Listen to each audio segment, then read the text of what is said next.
Right. Peter and Dominic, please.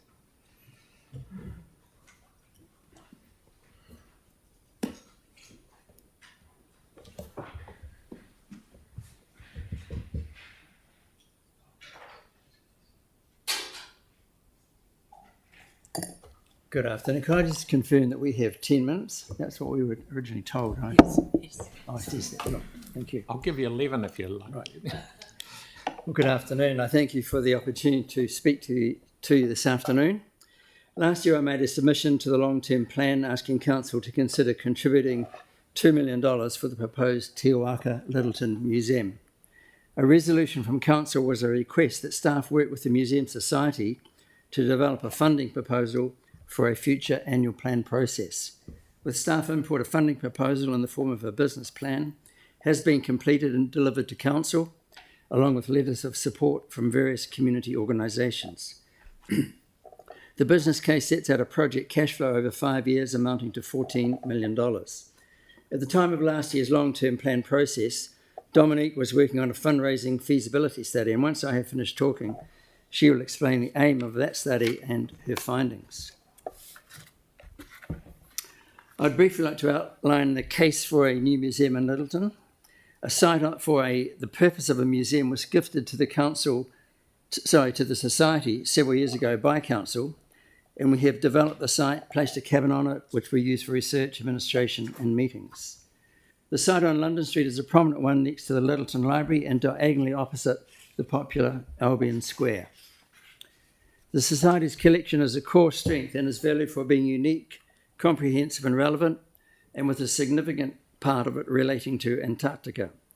After the collection was rescued from a now demolished council-owned building on Gladstone Quay, museum professionals cleaned, photographed and documented all items before packing them for safe storage. Currently, most of our collection is stored in containers at the Air Force Museum at Wigram. The sense of the Lyttelton Museum has been kept alive in several ways, but especially by establishing a website which enables the more than 20,000 items in the Society's collection to be viewed online. We have written many stories about objects and photographs that are in our collection, and the stories have been published in the Bay Harbour News and on our Facebook pages. And currently we are collaborating on a book of stories with writers from Te Hapu o Ngāti Wheki. The top row of images in this shot is representative of numerous pop-up exhibitions that we have prepared, and the bottom row shows examples of local eyes exhibitions in which locals select images from our collection on themes of their choosing. The bottom left-hand local eyes exhibition was in Antarctica, and since 1901, Lyttelton has had a history of involvement with the Antarctic region. It was a vital port during the heroic era expeditions, when it hosted some of the most influential figures in Southern Ocean and Antarctic history, such as Scott and Shackleton, who chose Lyttelton as the base camp for their expeditions. Lyttelton has a unique and significant place in the history of Canterbury, New Zealand and Antarctica. There is a wealth of stories to be told about the port, its township, the harbour, its settlements and people. This conveys 6 themes that have been selected for stories that will be told in the proposed museum. Discussions with Ngāti Wheki at Rapaki have revealed that they are keen for the museum to display some of their taonga and incorporate Ngāi Tahu storytelling about Māori history and traditions associated with Whakarāpō, Lyttelton Harbour. There are many references to the Museum Society and Lyttelton Museum in the Lyttelton Master Plan, which was prepared 13 years ago by Council after the Canterbury earthquakes. I believe that a new museum would play an important role in education, in leisure and tourism. School visits and programs were a frequent occurrence at the original museum, and it is now intention to revive these again. I think that the proposed museum would support at least 5 of the 10 pillars that seek to guide decision-making as set out in the Banks Peninsula Destination Management Plan. And based on visitor numbers from similar sized museums, we anticipate about 35,000 people per year, which is a similar number to those that visited Akaroa Museum when cruise ships were regularly visiting Akaroa Harbour. And I've missed an image there showing a cruise ship and the museum as viewed from Albion Square, proposed museum. My concluding comments are that we have an important collection. Since the earthquakes, a very dedicated group of volunteers have cared for the collection and kept up strong community engagement. We have a site and a bold and innovative design by architects Warren and Marnie, and we have resource consent. We have support from the Banks Peninsula Community Board and various organisations in Lyttelton and around the harbour. With the locality of Christchurch, the Air Force Museum, Canterbury Museum and the proposed Lyttelton Museum have quite different roles and realms of interest, but are in essence complementary. And regarding Banks Peninsula as a local museum telling local stories, the Lyttelton Museum will complement the museums located in O'Kane's Bay and Akaroa.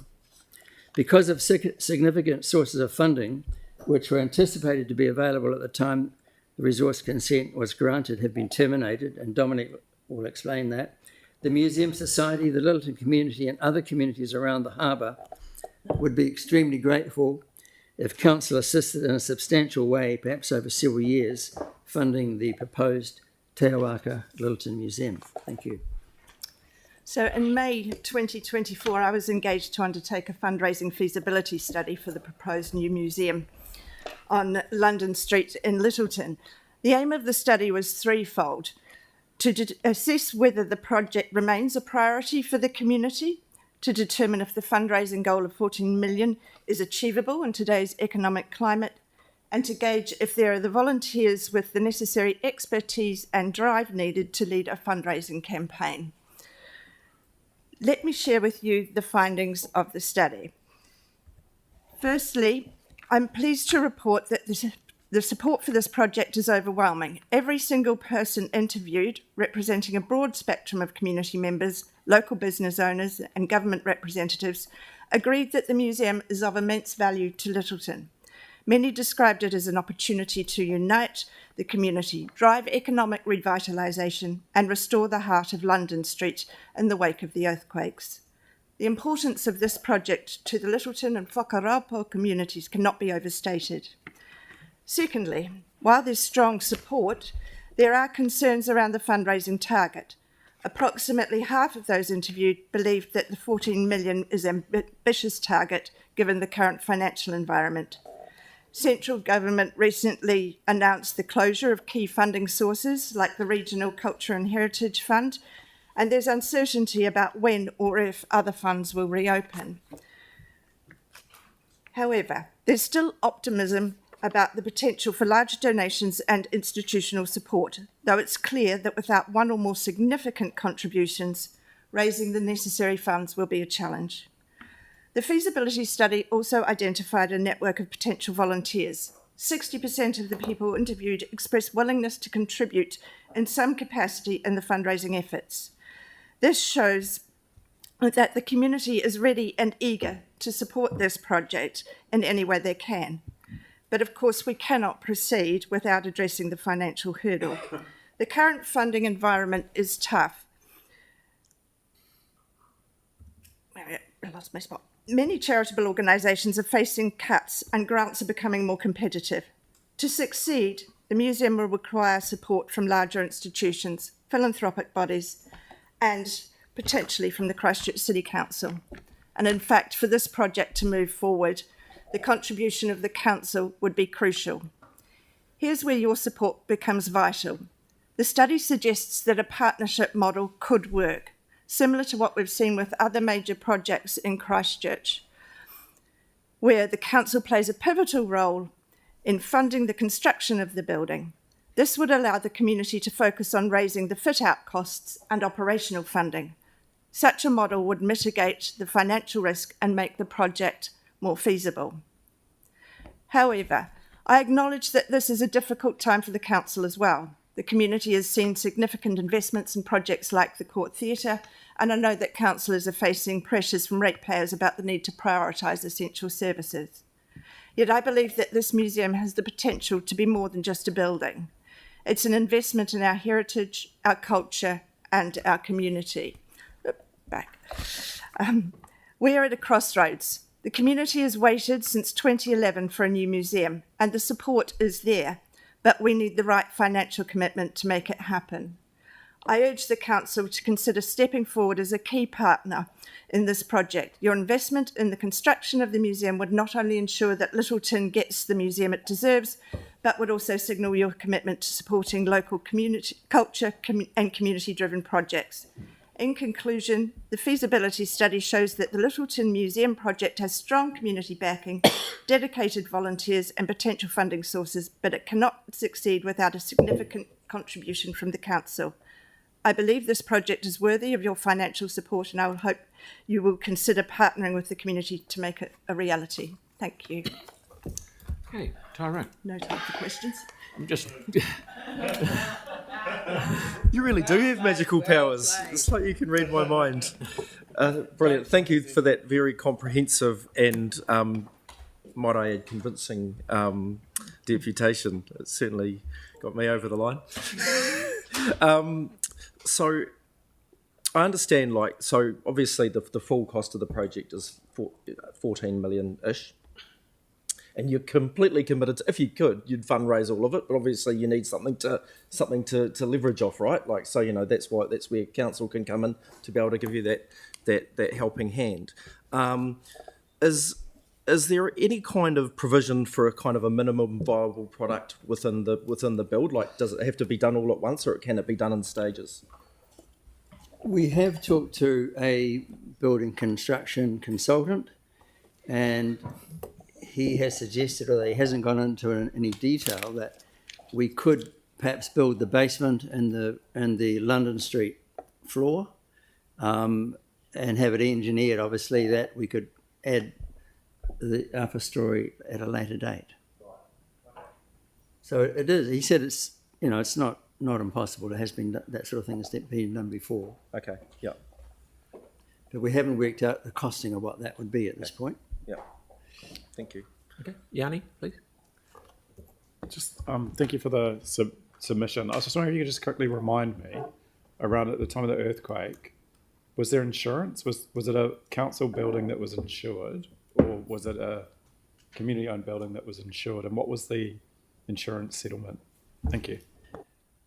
The building was a council-owned building, and we didn't receive any insurance from it after it was demolished from the building. We understand that if there was any insurance paid out on it, it went into the general council coffers.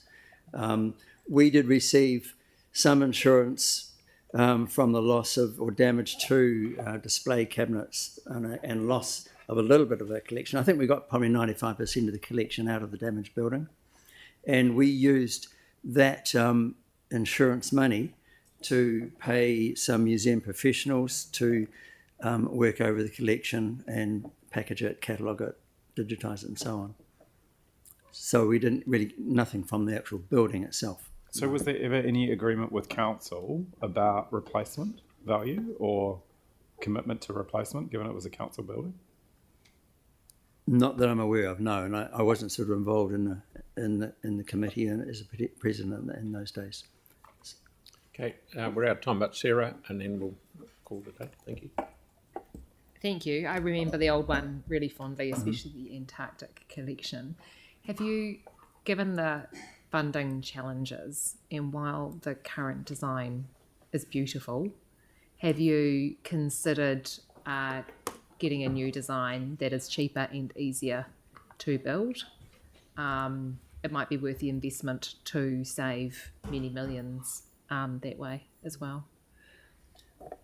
We haven't directly considered that. We've certainly thought about, and we've had such good support to do the building that we've had designed. We thought we'd see how we go initially with fundraising and talking to the council.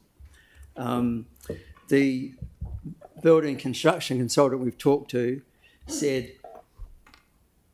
there's if we did engage him, that we've just talked to him initially. If he could go through the existing design, talk to the architects, engineers, and other consultants that have been involved in the current design to see what costs could be made. Things like it's got an aluminium, that diagonal cladding is aluminium panels, which could be left off, initially. Just have the plain tilt slab concrete. So there are steps like that. But what we did talk about with the consultant was that if he goes through an exercise of changing the design or getting the architects and other consultants to significantly change the design, then we'd be up for, I said to him, we'd be up for a new resource consent. And he said yes. And took us nearly 3 years to get that consent. So we're aware of, the issues that we've encountered in going through the long process of getting the building design and the consent. And the interest in what we've got, we would like to stick with what we've got if we can. Yeah. So it's the scale of thing that would probably need us to consult with the community on the funding if there was a request for funding. During the long-term plan, we had the Air Force Museum come and ask us for $5 million. Yes. And so this year we've consulted the community on whether we should make that contribution. When it comes to your time frames, if you work through a process with staff that we would end up consulting with the community on it next annual plan, how would that time frame fit with what you're doing?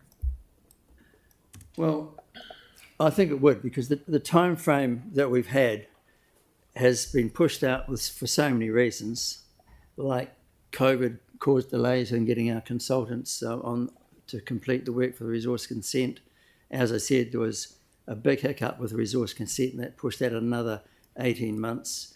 Then we're in a situation, as Dominique has explained, the Ministry for Culture and Heritage, the government dropped a fund that they were allocating, and that we had lots of conversations with the ministry, and they said we would have been a dead cert for funding. Substantial funding. Okay. So, thanks. I mean, we're just taking it as it comes, really, and so if it's going to take longer, it's going to take longer.